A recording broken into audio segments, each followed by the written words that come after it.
Bhavavrata yecha tam samanuvrataha pashandinaste bhavantu Satchastra paripantinaha. Word for word.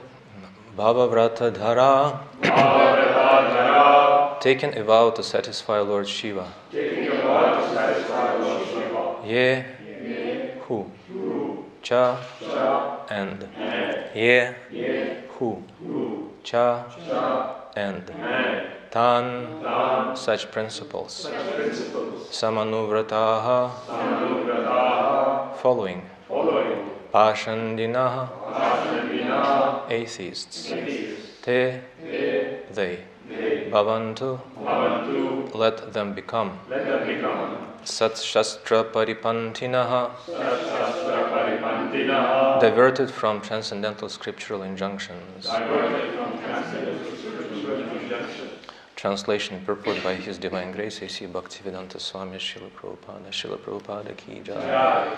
Translation: one who takes a vow to satisfy Lord Shiva, or who follows such principles, will certainly become an atheist and be diverted from transcendental scriptural injunctions. Purport: it is sometimes seen that devotees of Lord Shiva imitate the characteristics of Lord Shiva. For example, Lord Shiva drank an ocean of poison, so some of the followers of Lord Shiva imitate him and try to take intoxicants like ganja, marijuana.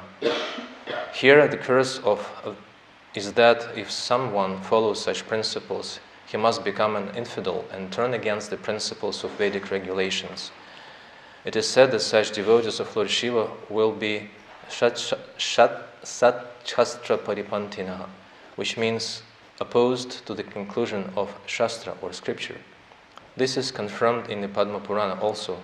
Lord Shiva was ordered by the Supreme Personality of Godhead to preach the personal or Mayavad philosophy for a particular purpose, just as Lord Buddha preached the philosophy of voidness for particular purposes mentioned in the Shastras. Sometimes it is necessary to preach a philosophical doctrine which is against the Vedic conclusion. In the Shiva Purana it is stated that Lord Shiva said to Parvati that in the Kali Yuga, in the body of a Brahmana, he would preach the Mayavad philosophy. Thus it is generally found that the worshippers of Lord Shiva are Mayavadi followers. Lord Shiva himself says, Mayavadam asat shastram. Asat shastra, as explained here, means the doctrine of Mayavad impersonalism, or becoming one with the Supreme. Bhrigu Muni cursed the persons who worshipped Lord Shiva would become followers of this Mayavada Asat Shastra, which attempts to establish that the Supreme Personality of Godhead is impersonal. Besides that, among the worshippers of Lord Shiva, there is a section who live in a devilish life. Srimad Bhagavatam and Narada Pancharatra are authorized scriptures that are considered Sat Shastra, or scriptures which lead one to the path of God realization. Asat Shastras are just the opposite. Bhavavrata dhara yecha tan samanuvrataha pashandinasti bhavantu satchastra paripantina. One who takes a vow to satisfy Lord Shiva, or who follows such principles, will certainly become an atheist and be diverted from transcendental scriptural injunctions. Om Agyanati Mirandasya Gyananjana Shalakaya Chakshurun Miritam Yena Tasmai Shri Gurave Namaha Shri Chaitanya Mano Vishtam Stapitam Yena Bhutale Swayam Rupa Kadama Hyam Dadati Svapadantikam Vandeham Shri Guru Shri Yuttapada Kamalan Shri Gurun Vaishnavam Cha Shri Rupam Sagrajatam Sahagana Raghunathan Vitam Tam Sajivam Sadvaitam Savadutam Parijana Sahitam Krishna Chaitanya Devam Shri Radha Krishna Padam Sahagana Lalita Shri Vishakhan Vitamscha He Krishna Karuna Sindho Dinabandho Jagatpate Gopisha Gopika Kanta Radha Kanta Namostute Tapta Kanchana Gaurangi Radhe Vrindavaneshwari Vrishabhanu Suti Devi Pranamami Hari Priye Vancha Kalpatarubhyascha Kripa sindhubhyaya vacha patitanam pavanebhyo vaishnavebhyo namo namaha. Jaya Shri Krishna Chaitanya Prabhu Nityananda Shri Advaita Gadadhara Shivasati Gaura Bhakta Vrinda. Hare Krishna Krishna Krishna Hare Hare Hare Rama Rama Rama Hare Hare. Nama Om Vishnu Padaya Krishna Presthaya Bhutale Shrimati Bhakti Vedanta Swami Niti Namine. Namaste Saraswati Devi Gauravani Pracharine Nirvishesha Shunyavadi Paschatya Desha Tarine Mukam Karoti Vachalam Pangum Langayate Girim Yat Kripatamaham Vandeshi Gurundina Taranam.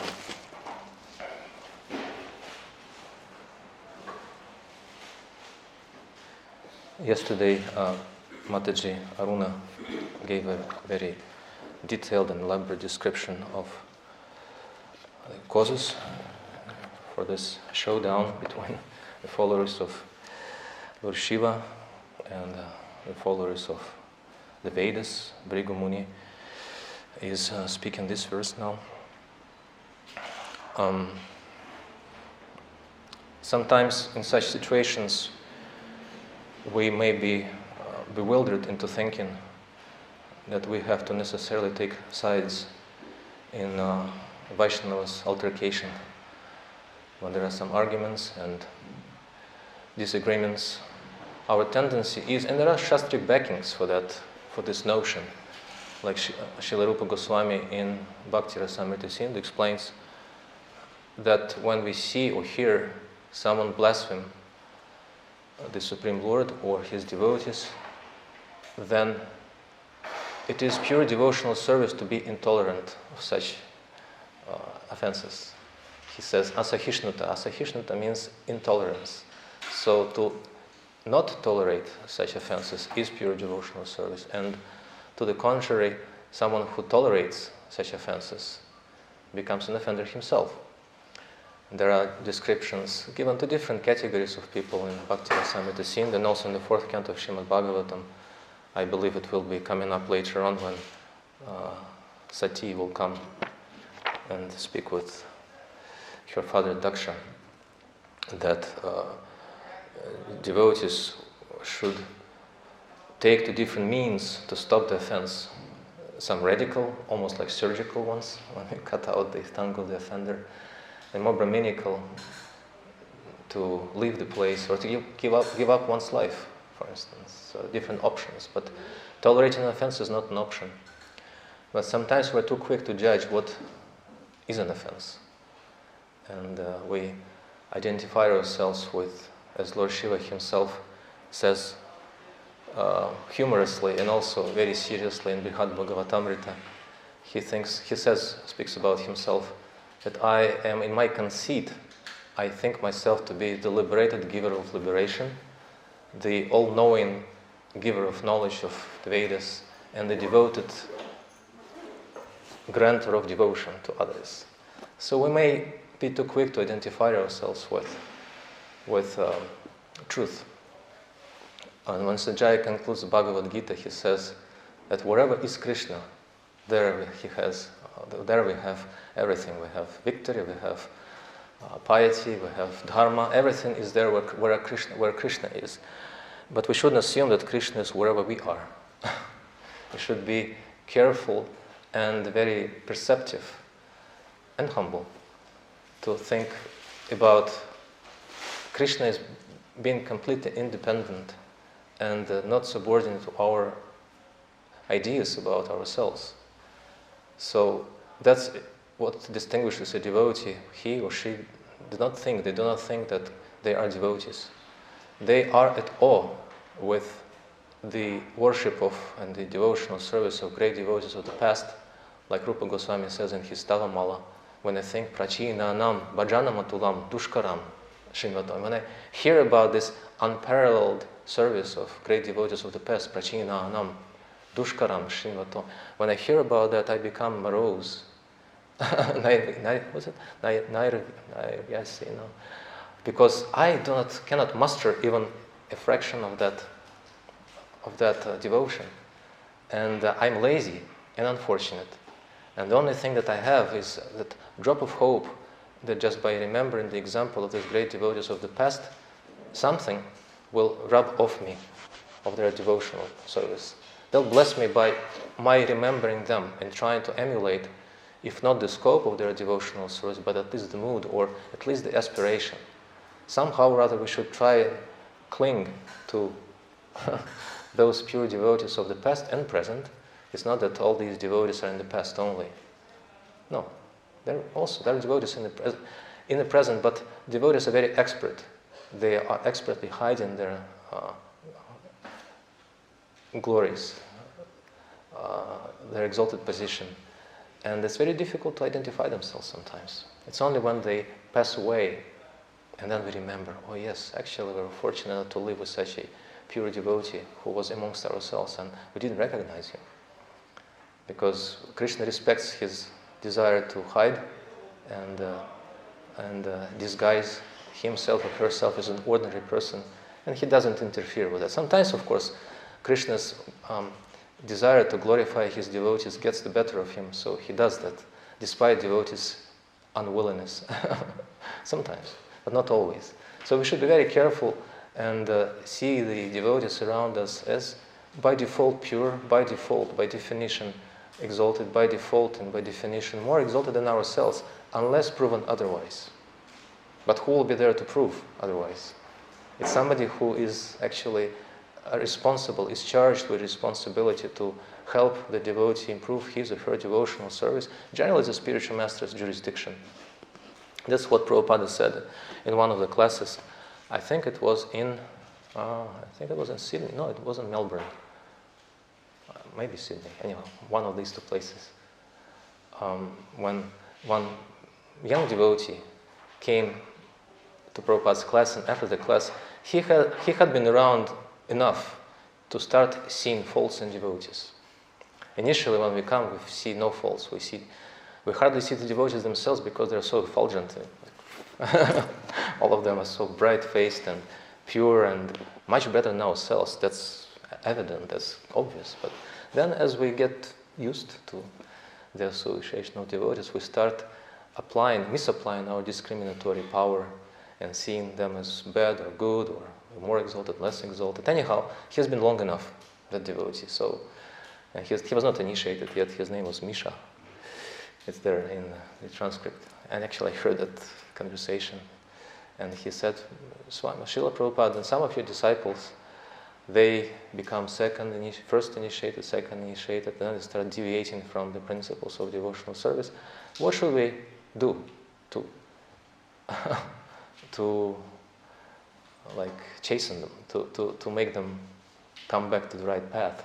Maybe because they deviate from the spiritual path and then they come back again and expect to have the same respect as they used to have before. It's not humble, he said.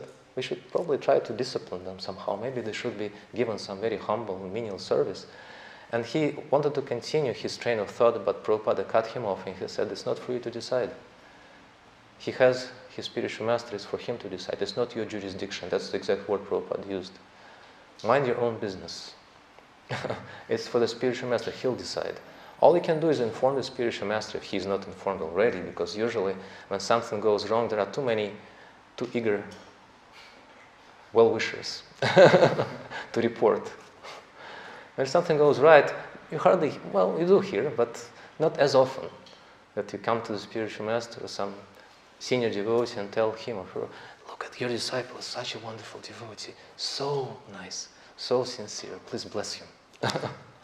This should be our modus operandi. It should be our primary mode of interaction with devotees. See the glorious things in them and trying to amplify them, just like Krishna himself does. So Prabhupada cut him off and he said, it's not for you to decide. He has a jurisdiction. His spiritual master is for him to decide, not for you. And then devotee tried to continue. Prabhupada again cut him off. He said, no, it's not for you. It's not your jurisdiction. And the devotee finally said, can you give an example? And Prabhupada, yes, of course I can give an example. Just like the police.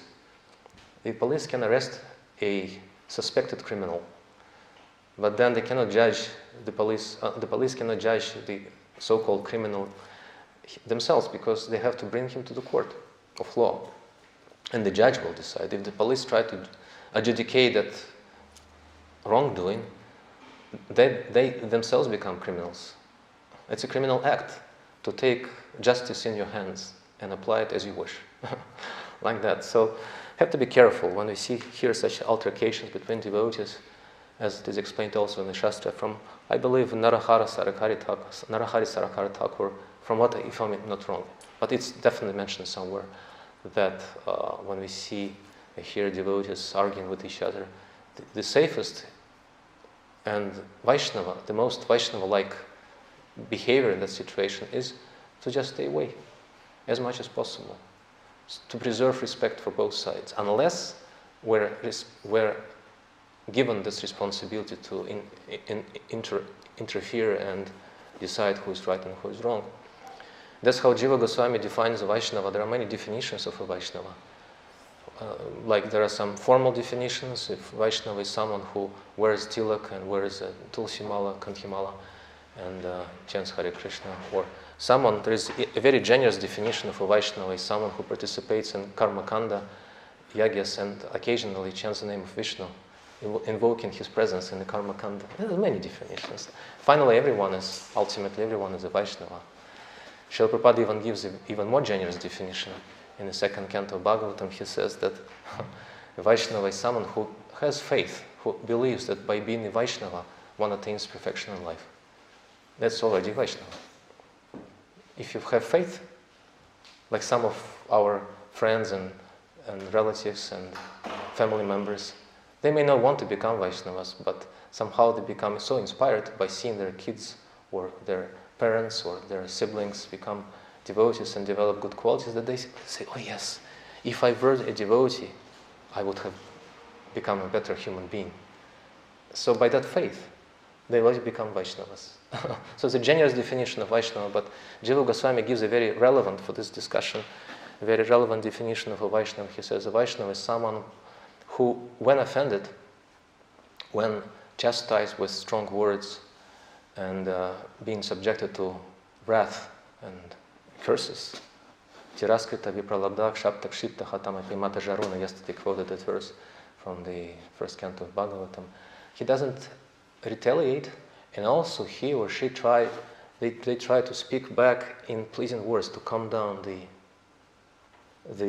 irritated and angry offender. He says this is a Vaishnava. That's how the behavior distinguishes a Vaishnava or Vaishnavi. Because ultimately they see what is a Vaishnava. Vaishnava grammatically is Vishnu Yasya Devata Saha. Is defined as someone who has Vishnu as his or her deity, the highest goal of life. Devata doesn't necessarily mean just an object of worship, but in this particular case it means that they make him, Lord Vishnu, Lord Krishna, the ultimate goal of their lives, so that everything, all other goals are subjugated to this goal. And that by itself cancels out all their shortcomings and imperfections. That's not my words, Prabhupada says that.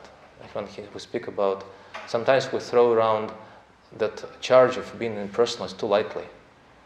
Sometimes we hear, of course, devotees use it poetically. Sometimes you're an impersonalist, this is impersonalism, this is impersonal.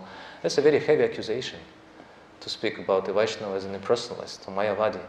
Well, we hope we don't call devotees Mayavadis, but sometimes that impersonalism charge is being used and applied to devotees too lightly.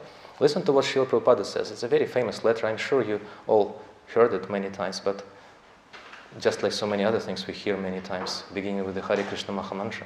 So we should also refresh these instructions by Srila Prabhupada, which I find extremely important. Maybe we should even, as a daily practice, at least I remember it quite often, these statements by Srila Prabhupada when we have to deal with devotees and something goes wrong in our dealings with them.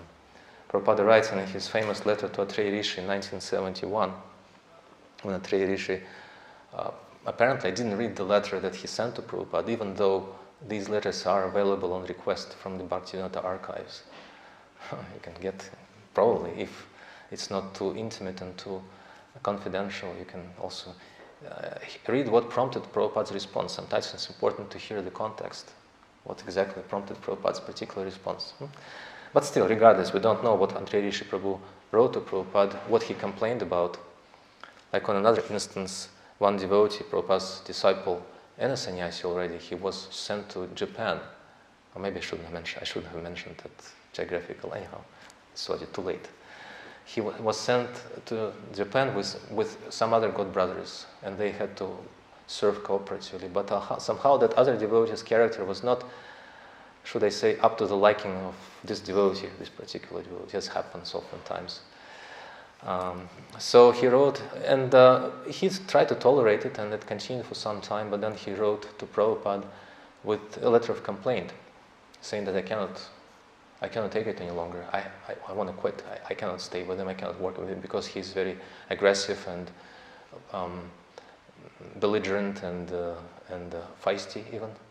Sometimes he would get into a physical fight. so I had enough. Can I just be relieved of that? Can I go elsewhere and serve you somewhere else? So what Prabhupada wrote to him, he said, yes, I understand his shortcomings. I know them very well. I know the background he came from. Well, I'm just a little bit paraphrasing, not quoting Prabhupada's verbatim, but that's what he wrote. He said, I understand, yeah, he's very difficult to get along with and to be in his presence, but you're a Vaishnava. A Vaishnava is meant to tolerate others. Trinadapi Sunichina. So I ask you, I beg you, you please tolerate him just like I tolerate you. That's what he wrote to him. You please tolerate him just like I tolerate you.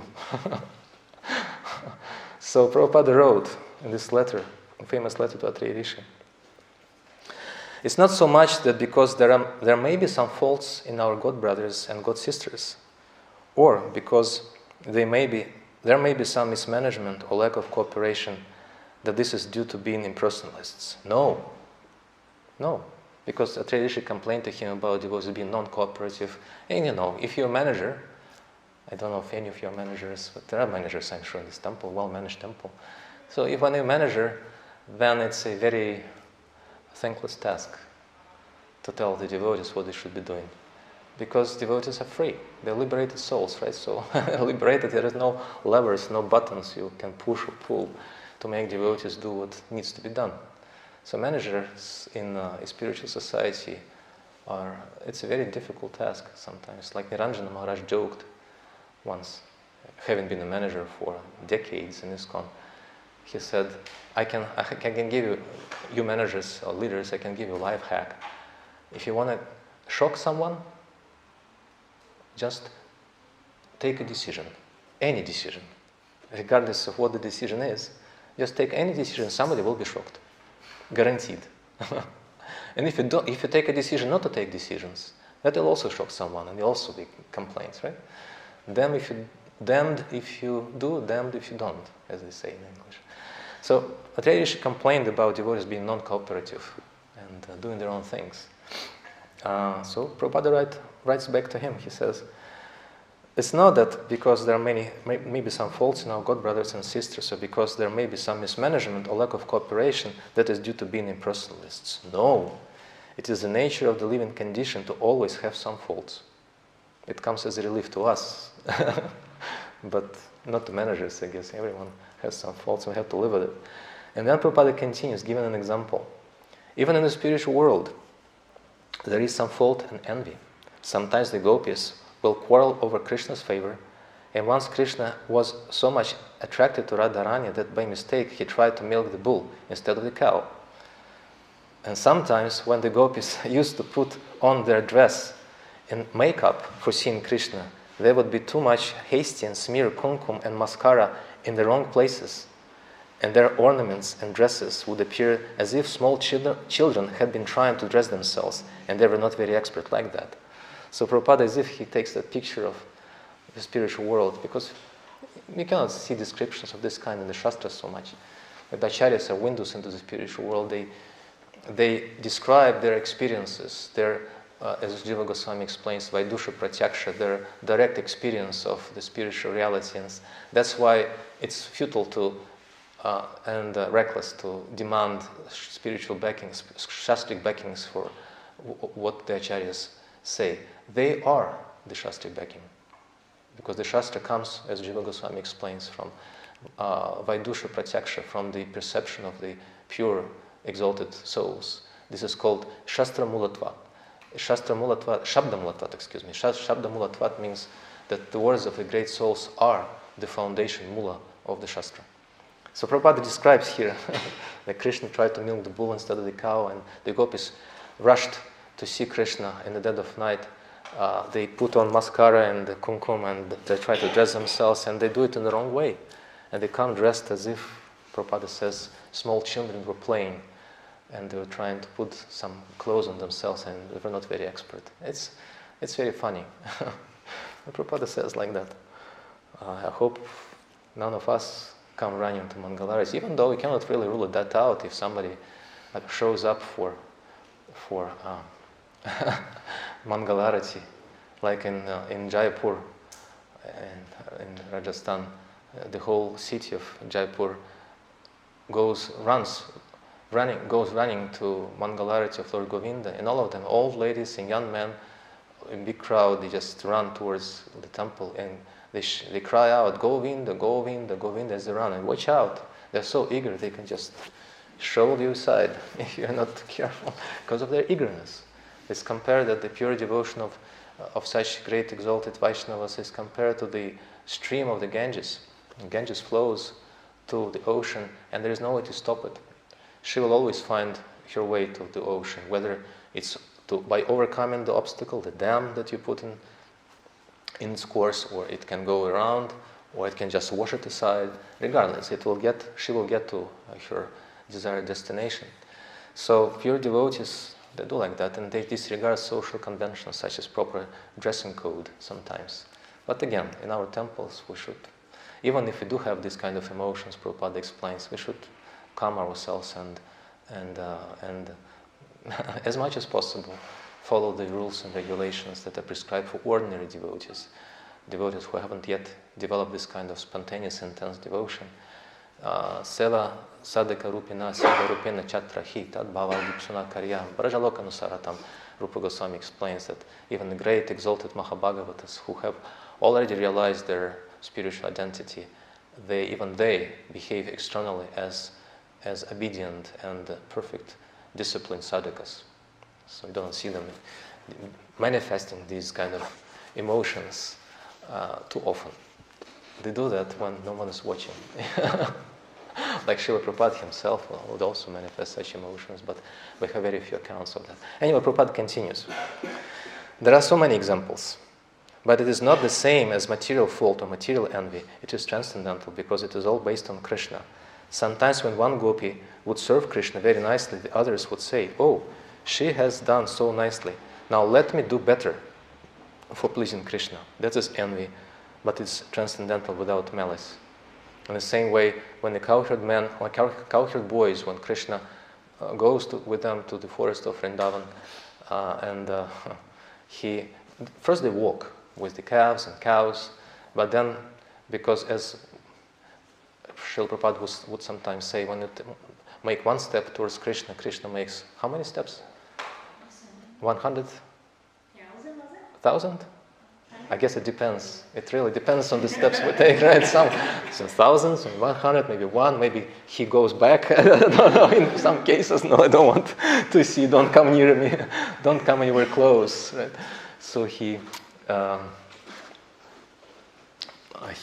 goes on reverse, backs out of our company. It's also a possibility, but usually he takes 100 steps.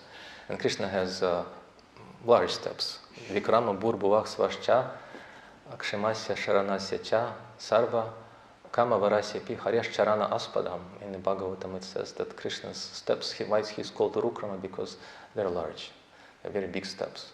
With two steps he can cover the entire universe, right? And he takes how many? 100 such steps. So if one takes a very small step towards Krishna, Krishna goes out of his way literally to see such devotees. So when cowherd boys and Krishna go to the forest of Vrindavan, and the forest of Vrindavan is very eager to see Krishna and to speed up their meeting with Krishna.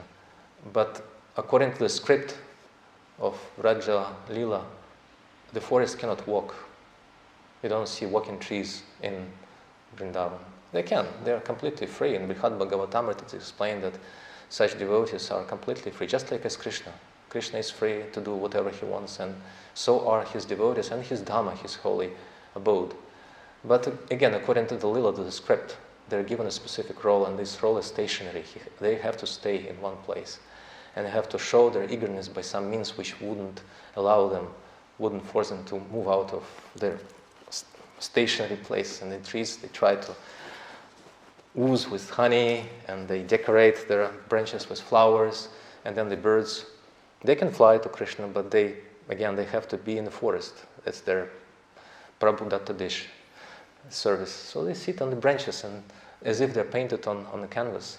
They do not move, but the trees move. The non-moving living entities become moving, and the very restless and mobile living entities like birds and doves, they stay in one place as if painted. And they all are very eager to see Krishna come. So when Krishna senses this anticipation of the forest of Vrindavan, what does he do? He speeds up. And then he breaks into a run.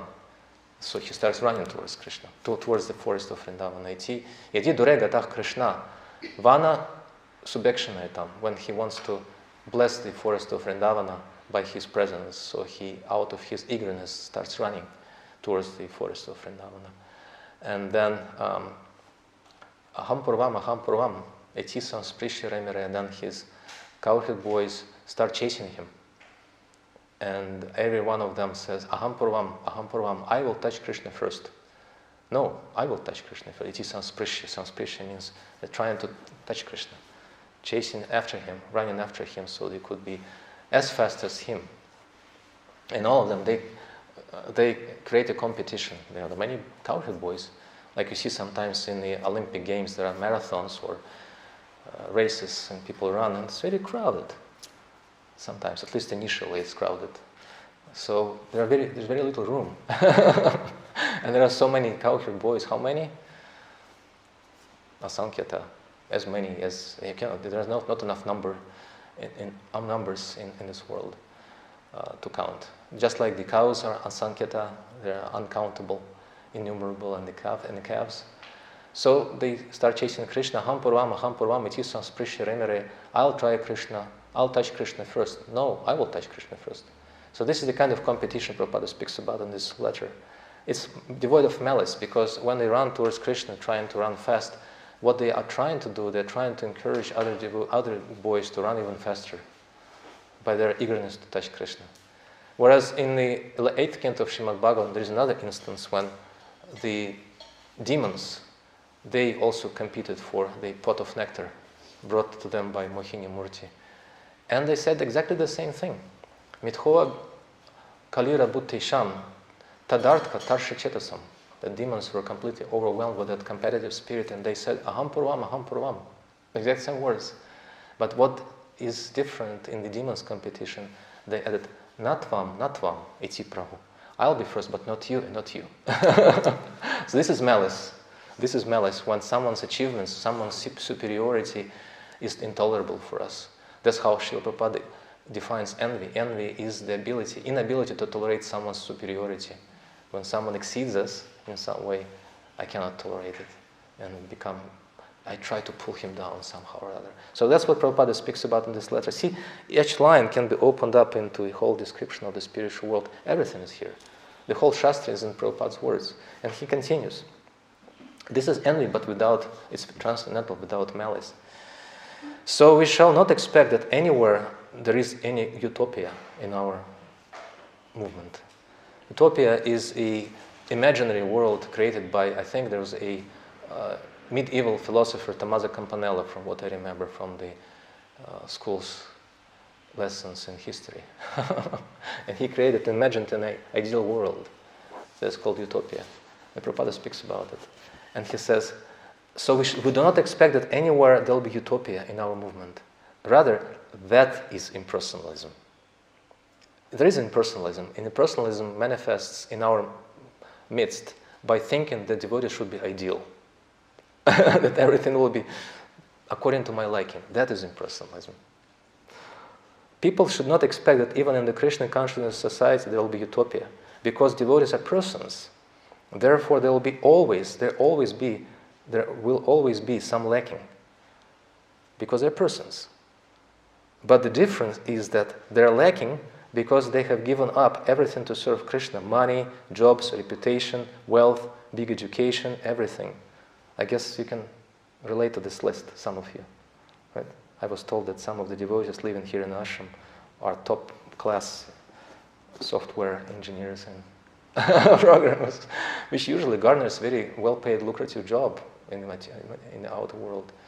But I also know that they put that to very good use here in the temple. But anyhow, money, jobs, reputation, wealth, big education, everything. Because of that, they have given up everything to serve Krishna. Their lackings have become transcendental, because despite everything they may do, their topmost intention is to serve Krishna. And then Prabhupada quotes Krishna from the Bhagavad Gita: one who is engaged in devotional service, despite the most abominable action, is to be considered saintly.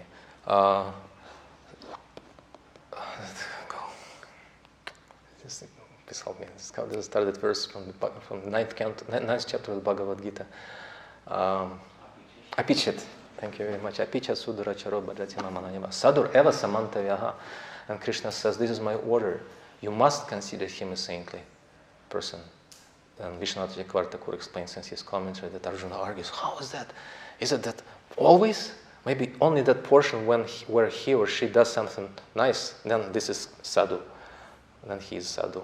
Or when he manages to do something good, then he is a sadhu. And Krishna angrily says, no, always. The entire being of the devotee has become permeated, saturated with that sadhutva, because he has taken to the devotional service. Samyak vyavachita hisaha, because of that determination that cancels out all other lackings and shortcomings in his or her life, except for those who are responsible for his spiritual life. They must see faults. It's their service, just like a doctor. Doctors, they sign that oath legally. It's legally binding to preserve medical confidentiality. You cannot reveal to anyone what the patient told you, what you discovered in his or her body. Just like in Australia, I had that experience that when you go to a radiologist, take an X-ray, so they just seal it. You cannot open it. It's not even for you. It's only for the doctor. Even you cannot see it, right? So it has to be sealed, because people start imagining things when they see their X-rays and become distressed. It's only for the doctor, not for you, for no one else. It's confidential. So, but there are doctors, they can prescribe treatments, sometimes even painful treatments. The doctors may chastise sometimes a patient, and sometimes they should chastise a patient. You fool, what do you do with your life? You'll die if you don't change your lifestyle. Like that. So they can chastise to make the patient reasonable. So the same is here. Devotees may have faults, but it's only for those who are appointed and empowered to see those faults in them for their good, for their benefit, not for anyone else. And the qualification for someone to be in such a position to see faults in others for their betterment is that he or she shouldn't have a desire to see faults. Just like a surgeon, one of the qualifications for the surgeon is that he shouldn't like to cut people too much. If he likes to cut people, he's not a surgeon. What do they call them? Serial killers? Like maniacs. If he likes to stab people with knives, no. He should minimize the injury, minimize the pain, minimize the intervention to the bare minimum. Make it as painless, as little damaging as possible. So that's the qualification. So Prabhupada continues. Because they cannot, the devotees of Krishna are the most exalted persons on the planet. Better than kings, all of them. So we should always remember that, and like the bumblebee, always look for the nectar or the best qualities of a person. Not like the utopians who are like the flies, who always go to the open source S-O-R-E-S, source. Not open source like software, Ubuntu or Linux. No, it's open source, S-O-R-E-S, source. Krishnadas Kaviraj Goswami, describing his condition, he says, Vaigunya kita kalitach paishunya vrana piditach danyarna vinimagnuham chaitanya vaidya ashraye. I take shelter of the best of physicians, Chaitanya Vaidyam Ashraye, by falling into the ocean of humility. Danyarna vinimagnuham. I fall into the ocean of humility. Danyarna vinimagnuham. Surrendering to the best of physicians, Lord Chaitanya, and I come to him with two diseases, two medical conditions. Vaigunya kita kalita pashunya vrana pidita. I am infected with the germs of material desires.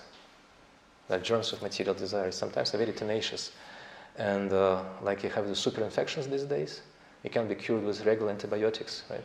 Very dangerous, because nothing can cure you because of the super infections who are not afraid of the antibiotics. Maybe they even feed on those antibiotics and they become stronger.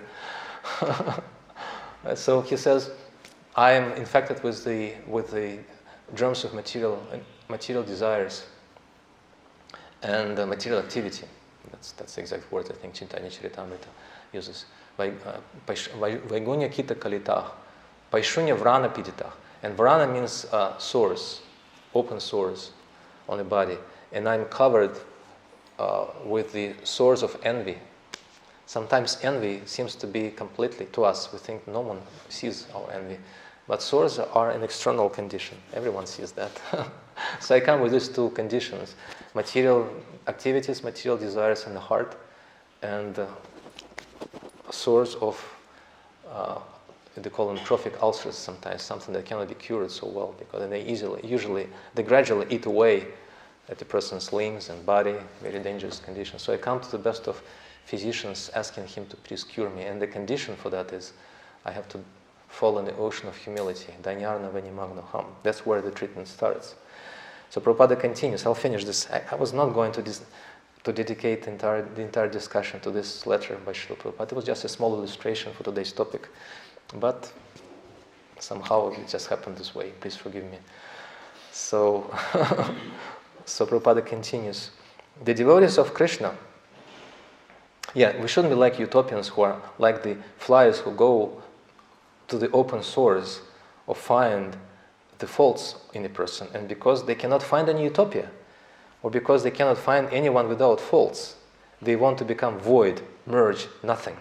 They think that is utopia, to become void of personality. So interestingly how Prabhupada combines this philosophical conviction.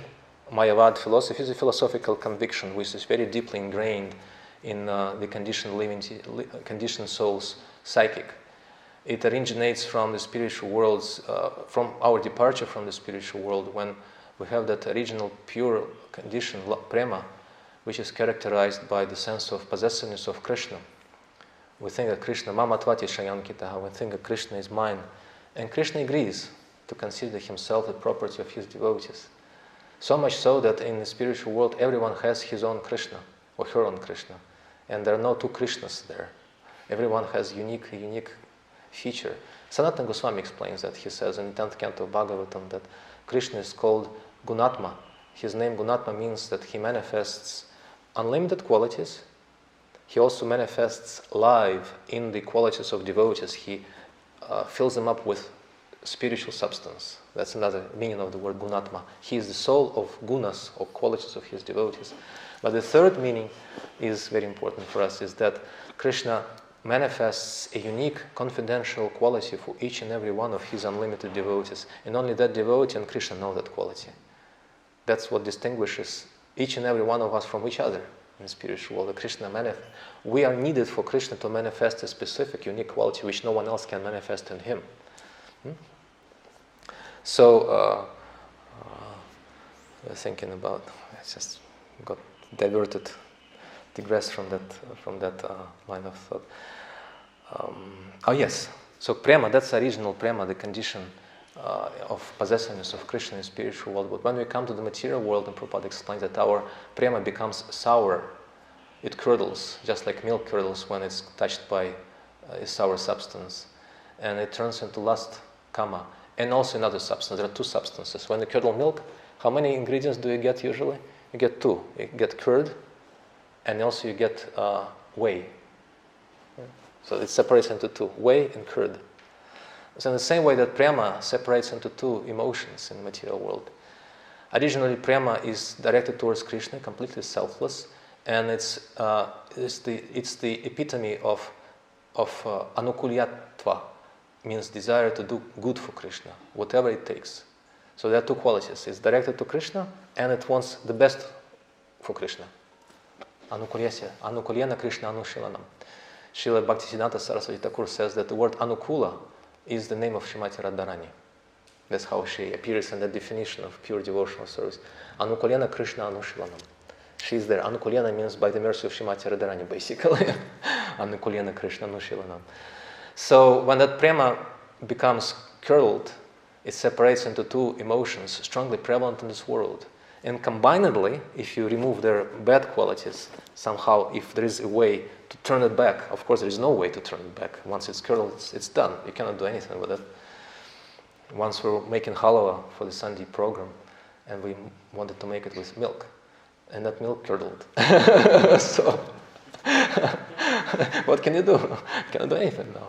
You only paneer and put it in the subject, but even that is questionable, especially if you manage to put sugar into that milk before it curdles. You can just throw it away. So it curdles, it separates into two emotions, kama and irsha. Irsha means envy or malice. And they inherit these two qualities of prema. Kama is very favorable. It's always anukula, kama, right? But who it is anukula for? For me. I desire spontaneously, selflessly, what's that? Ahaitu kya pratihata? To me. I am the recipient of my love for myself. But it's kama. We can do that. Everyone does that for millions of lifetimes. Jantur vaibhava etasmin yam yam yonim anu vrajet tasyam tasyam nalabhyate nivriti navirajyate. Kapila Deva says, regardless of how many lifetimes a living entity spends, he doesn't become upset with his own condition, with his own material life. Bhavam anu jantur vaibhava etasmin yam yam yonim anu vrajet tasyam tasyam nalabhyate nivriti navirajyate. Right? So kama is, it inherits one part of prema, anukula, but misdirects it towards oneself. And envy, it inherits another quality of prema, which is directed towards Krishna, or directed towards others. We forgot Krishna, but we direct it towards others. It's not for me, it's selfless. But it's selflessly evil. We wish others evil selflessly. We don't want anything for it. You can just have it. You can have my envy. I wish you did not exist. I wish you everything goes bad in you. And maybe we not verbalize it like that, but that's the underpinning of our envy. Like that. So see how this prema, as compared to milk, separates into these two substances. So Prabhupada continues. We'll conclude that later. Because we cannot find anything without faults. We want to become void, merge, nothing.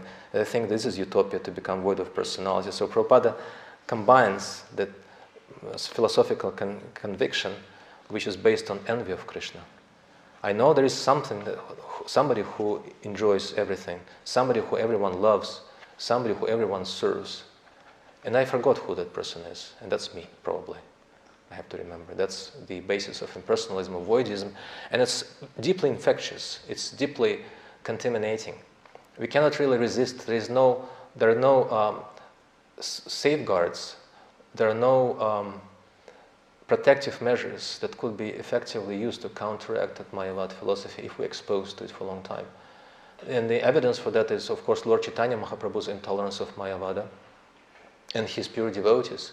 Bhagavanacharya, one of the great devotees of Lord Chaitanya, who by his nature was very open and simple, and you could say even naive. And he would get in trouble himself, and he would also get others in trouble. He was the one who sent Chota Haridas to beg for rice from the house of, what was the name? Madhavi Devi? Right? He was the one.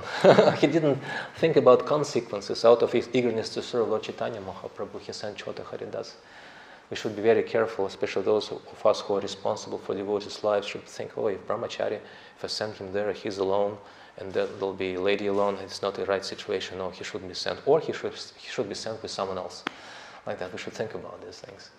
We shouldn't be too oblivious to the stark realities of material life. So he was very open and very simple-hearted. And his brother, Gopala Bhattacharya, came from Varanasi, I think he came. And he was a staunch Mayavadi. He expertly described Vedanta Sutra. And in his naivete and in his simplicity, Bhagavanacharya said, oh, let's go and listen to Vedanta Sutra, explained by my brother. He told no one else but Sarupa Damodar. He said, okay, let's go and listen. Sarupa Damodar became indignant. He became, actually I should read this for you. Anyway, if I read that, I'll get stuck on that. I won't read. But he said, what are you doing? This is Mayavada. If anyone hears Mayavada, his whole spiritual life becomes ruined. And Prabhupada writes in the commentary, there are many statements like that, that even if Bhaktivinoda Thakur, Prabhupada quotes him, says, even if a Mahabhagavata listens to Mayavad philosophy properly relayed with realization, then he becomes undermined in his faith in Krishna. Not because of the intellectual convictions that conveys. It's deeper than that. You cannot counteract it, just like we cannot counteract poison, like cyanide. You just think, yeah, I'll just take it and it's okay, I'll resist it. It won't act on me. It doesn't work like that. It will. So Prabhupada explains that no matter how exalted you are, you will be affected by Mayavad because it resonates deeply with the sense of independence of the living entity in the material world. But what if a person is pure devotee? There is no sense of independence in his heart. That was the counter-argument of Bhagavanacharya. He said, no, come on, we're staunch devotees of Lord Chaitanya Mahaprabhu. Nothing will influence us. We can listen, no problem. But then Swarupa Damodar said something very important. He says, if you listen to that, just by the very fact that you listen to that and do not object to that, do not stop that offender, you become complicit in the crime.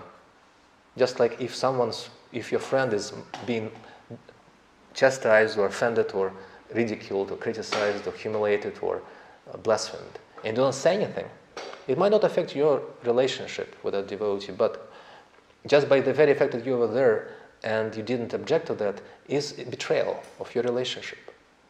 So that's what he said. If you are there and you tolerate that, then you're not a Vaishnava, because Vaishnavas cannot tolerate that. And then Bhagavanacharya became ashamed and fearful, and then he stopped talking about visiting Gopala Bhattacharya. So that's how Prabhupada explains it. So we'll continue. I guess we'll just finish the letter and finish the class, or just even though I had some other things to discuss with you, but at least we have spoken about Prabhupada's words today, and so it's not time wasted, I guess. So if there is sometimes slight disagreement between devotees, it's not due to impersonalism, but it's because they're persons. And such disagreements should not be taken very seriously. The devotee is always pessimistic about the material world, but he is very optimistic about the spiritual life. So in this way, you should consider that anyone engaged in Krishna service is always the best person. And then he concludes by a very important paragraph, the last paragraph in this letter. Then he sweetens the pill for Srila Prabhupada, for Atreya Rishi.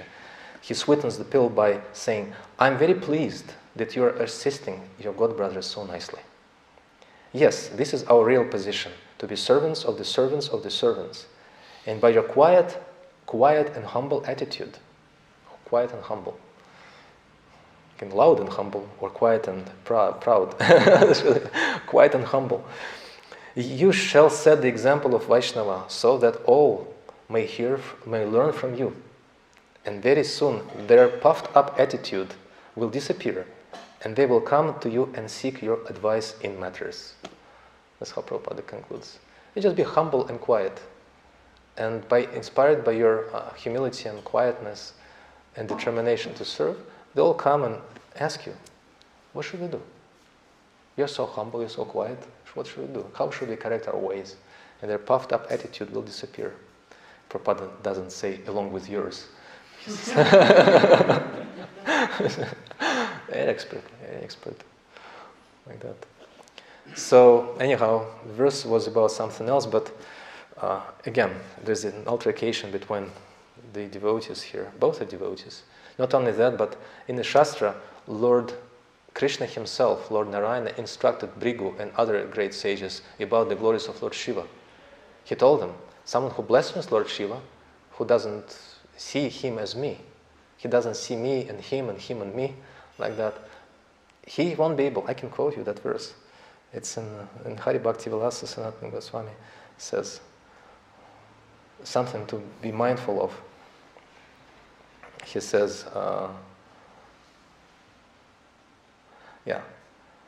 Parat parataram yanti narayana parayanaha nate tatra gamishyanti ye dvishanti maheshwaram yomam samachaye nityam ekantam bhavam ashritaha vinindam devam ishanam sayati narakam dhruvam. It is a fact that the devotees of Lord Narayana go to Vaikuntha. But if they are envious of Lord Shiva, then they cannot achieve this supreme abode. Even though one may always worship me without deviation, if he blasphemes Shiva, he will go to hell 10,000 times. So, but of course we know that sometimes we get instructions, but it takes time for us to learn how to follow them, and that learning might also be unnecessarily experiential.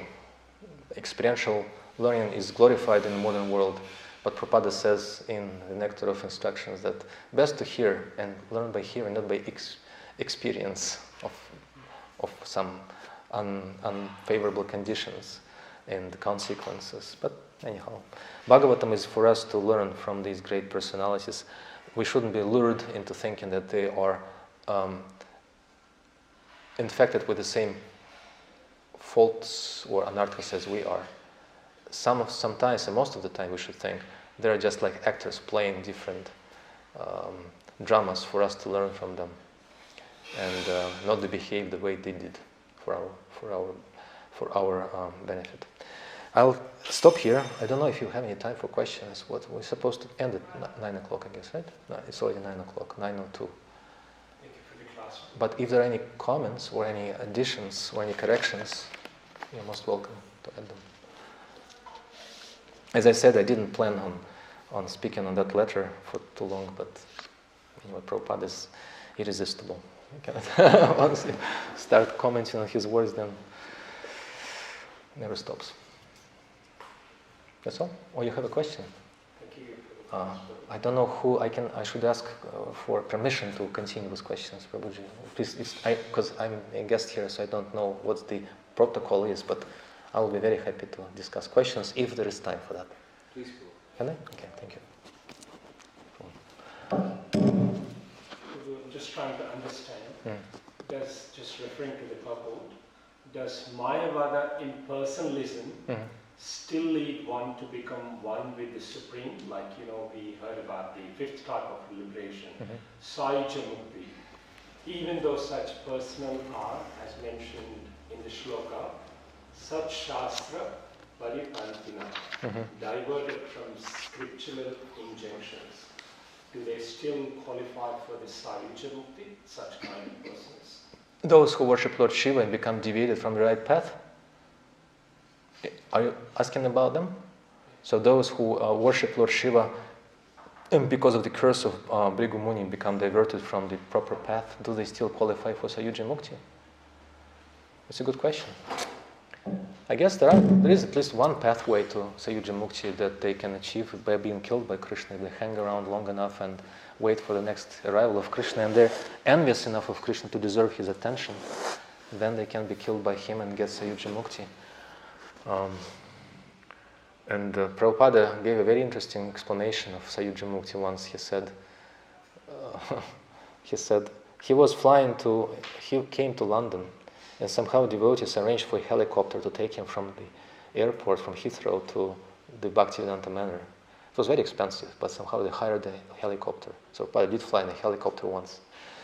And they flew, Mukunda Maharaj told the story, they flew Prabhupada from the helicopter. He was not happy with that. He said, it's too much time, too much waste of money, why couldn't have we gone by car? But anyhow, it was too late. It was booked, so he took that helicopter flight. And as they approached it was more convenient, of course, you can go as the crow flies, they say, on the direct line, bypassing all the traffic jams. So when they came to the Bhaktivedanta Manor lawn, and they were supposed to land there, the devotees in their exhilaration and their happiness to greet Prabhupada, especially to greet to him in such a, literally descending from the sky, literally, quite literally. So they all poured out of the Mount Bhaktivedanta Manor, and they assembled their chanting kirtan on that lawn, which was supposed to be the landing pad for the helicopter. And so the helicopter couldn't land. And they were all waving their hands from below, saying, Hare Krishna, Hare Krishna. And the pilots and the devotees accompanying Prabhupada was also they're trying to motion them, just move aside, let us land. But they thought they were also greeting us and chanting there. So it went on for some time, and finally somebody understood that probably they wanted to land, so we were obstructing the landing. So they moved aside, and that helicopter landed. And Prabhupada went straight to the temple and gave a class. In the class, he said, this is how the impersonalists feel. They get stuck, like I was stuck in that helicopter, and all I was thinking about, when are we going to get down? When are we going to get down? When are we going to get down? Like that. That's all I thought, Prabhupada said. And the same is impersonalists when they get in that liberation, Sayuja, all they think is, when I'm going to get normal, become active again. They get bored, Prabhupada said, so they fall out of that impersonal. Aruhya Krishna Parampadam Tatah Patantya Dvonadrita Yushmanangraya. They descend back into the material condition because they cannot take shelter of Krishna's lotus feet, which are not manifested there. Krishna doesn't visit Brahman. He is not interested. Prabhupada writes about it in the 8th canto of Bhagavatam. Krishna doesn't know what's going on in Brahmajyoti because he is not interested. Nothing is going on there. Not very interesting. It's boring. But for us Vaishnavas, if I may, bouncing off your questions, add something else. Jiva Goswami adds an important point. He says in that verse, Aruhya Krishna Parampadam Tatah, that they fall down from that Yanyera Vindakshi Vimuktamani Tvayasta Bhava Avishuddha Buddhaya. Aruhya Krishna Parampadam, they do attain that Parampadam, but then Paitantya Dvo, they fall down again because of the inability to take shelter of Krishna's lotus feet. Jiva Goswami remarks something very important. He says, in this verse, the word feet is used in the plural. And Krishna usually has 2 feet, usually. Of course, sometimes he has forms as like Kurma or Varahadev, so he has many, more than 2 feet, lotus feet. But usually he has 2 feet. And why is it mentioned? Why are the feet mentioned in the plural, not in dual? In Sanskrit you have singular, dual, and plural. And he says because the feet referred to here that impersonalists fail to take shelter of are not just Krishna's lotus feet, it's also the lotus feet of Krishna's devotees. So for us, we may have already taken shelter of Krishna's feet, 2 feet, but if we don't take shelter of Krishna's devotees' feet, then we'll also fall down. It's not exactly the same as for impersonalists, because they don't have any hope at all, unless they're blessed by Lord Shiva. And the Narada Muni, Brihad Bhagavatamrita, explains that the souls in Brahmajyoti, they become shaken out of their hopeless boredom by Shiva and Narada traveling through Brahmajyoti and singing the Lord's glories. So instead of falling down to the material world, such fortunate Sayuja Mukta Jivas, they follow Lord Shiva and Narada Muni wherever they go, and they join them. They become inspired by their kirtan. So it's like Harinam during coolies. like they go through that Brahma Jyoti with hopeless jivas packed into that Brahma Jyoti, and they chant Krishna's names. And like Harinamananda Prabhu was in his class in Melbourne last month. I was in Melbourne. He told us about their experience, how they chanted in the coolies, and they're all intoxicated and completely bewildered, but they love devotees' kirtans, and they follow devotees wherever they go. And then they went back to their hotel, and the young people, intoxicated, they wouldn't let them go. They would chant, one more song, one more song, one more song. They wouldn't let them go. So the same way, Lord Shiva and Narada Muni, they travel through Brahma Jyoti and they attract these Sayuja Muktas to the spiritual world. So even there they give hope. But the curse of, that's probably the last thing I will say. The curse that Bhrigu Muni utters here, Jiva Goswami and Sanatana Goswami analyze it very thoroughly. They say it's applicable only to those who worship Shiva as separate from Krishna. Then it applies. And it's not a curse, it's a blessing in disguise, because Lord Shiva doesn't want to be worshipped independently of Krishna. Najatu jagadishoham napi Krishna kripaspadam aham tadasa dasanam sadanugraha samuka kamukaha. He in Brihad Bhagavatamrita tells Narada, I'm not an independent master. Najatu jagadishoham, I'm not Jagadish. Napi Krishna kripaspadam. I didn't attain even one drop of Krishna's mercy. But what I want to do is aham tadasa dasanam sadanugraha kamuha. I always desire just one drop of Krishna's devotees' mercy. That's my position. So when that Bhrigu Muni uttered that curse, whoever worships Shiva will become deviated from such shastra. It's a blessing. It's a blessing for those who want to worship Shiva by being deviated from shastra and being in this way kept at bay. And also it's, you could say, a blessing in disguise for Lord Shiva. He's very happy to be nobody else but Lord Krishna's devotee. Everything else is secondary at best. Please forgive me, I should stop here. It's like 10 minutes past 9. Prabhuji, does it answer your question? I'm sorry, I was just rambling on. But I hope it does answer your question.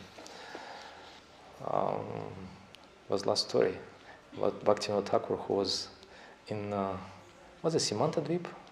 I think he met a lady, and that lady was very noble looking, very well dressed, and her eyes were swelling with tears.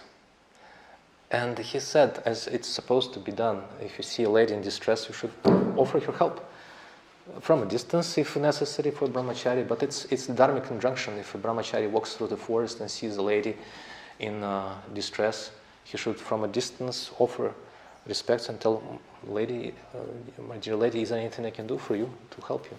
Like that. So he said, what is it I can do for you? Why are you so distressed? And she said, because the Vaishnavas don't give mercy to me. I try to get association of devotees and they refuse me. It doesn't sound like Vaishnavas, they're very merciful. What's your name, noble lady? I'm Mukti Devi. Please, Vaishnava Thakur, be merciful to me. And Bhaktivinoda Thakur ran away from that place. So devotees are not very eager to come anywhere close the word Mukti, unless it's necessary for Krishna service. Thank you very much, and I want to thank you for your wonderful hospitality here and wonderful temple. I haven't been fortunate enough to have a lot of interaction with some of you, or most of you, but Shri Radha Gopinath and the devotees here in Prabhupada are very merciful, and the atmosphere is so inspiring. Tonight I'm leaving, and hopefully I'll be able to, on the way back, I'll be able to be of some service to you. I don't know when will that happen, but I have that aspiration. Thank you very much. Srila Prabhupada ki jai, Grantaraj Srimad Bhagavatam ki jai, Samaveta Bhakta Vrinda ki jai, Gaura Premanande.